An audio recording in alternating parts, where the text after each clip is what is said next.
الحمد لله نحمده ونستعينه ونستغفره ونتوب إليه ونعوذ بالله من شرور أنفسنا ومن سيئات أعمالنا من يهده الله فلا مضل له ومن يضلل فلا هادي له وأشهد أن لا إله إلا الله وحده لا شريك له وأشهد أن محمدا عبده ورسوله صلى الله عليه وعلى آله وصحبه وسلم وبعد.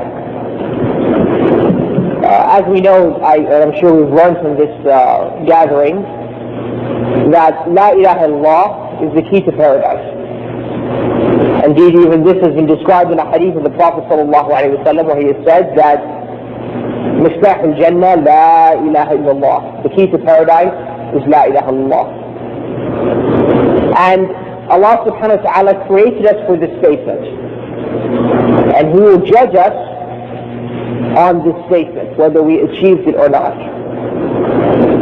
However, though, while the earliest Muslims, the Prophet's companions, understood that this statement was not merely just a profession on the tongue, but that this statement also required certain beliefs, certain actions in order for a person to achieve this testimony, later Muslims in later generations thought and still believe that by merely saying La ilaha illallah, a person will go to paradise.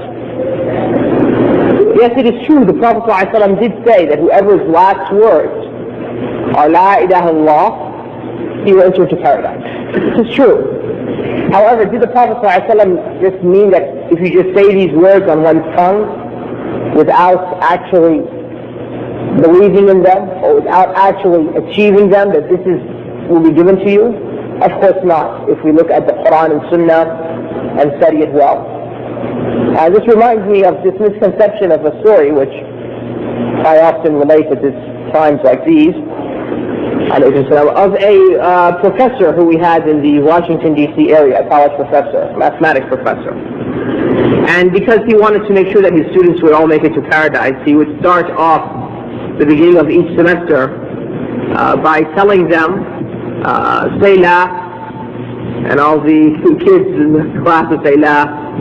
Say Ilaha, they would all say Ilaha. Say Illah, they would all say Illah. Say Allah, they would all say Allah. He said, okay, they're all going to go to paradise. And he would just go on teaching mathematics the rest of the semester.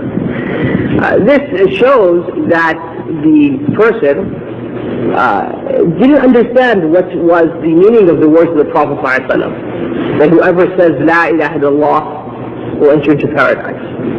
It doesn't just mean just to say these words on one's tongue, but rather there are certain conditions that must be fulfilled in order for the statement to benefit the one who speaks it. These conditions have been taken from the Book of Allah and from the Sunnah of the Prophet ﷺ. The most important condition is knowledge of its meaning, because in the end it's a testimony. And every testimony, whenever you testify or you bear witness to something, you must know what it means. We understand this. Indeed, Allah subhanahu wa ta'ala has pointed this out in the Quran. Allah subhanahu wa ta'ala says to the Prophet Muhammad sallallahu alayhi wa sallam, فَاعْلَمْ أَنَّهُ لَا إِلَهَ إِلَّا اللَّهِ. Know that there is none worthy of worship but Allah. So the first condition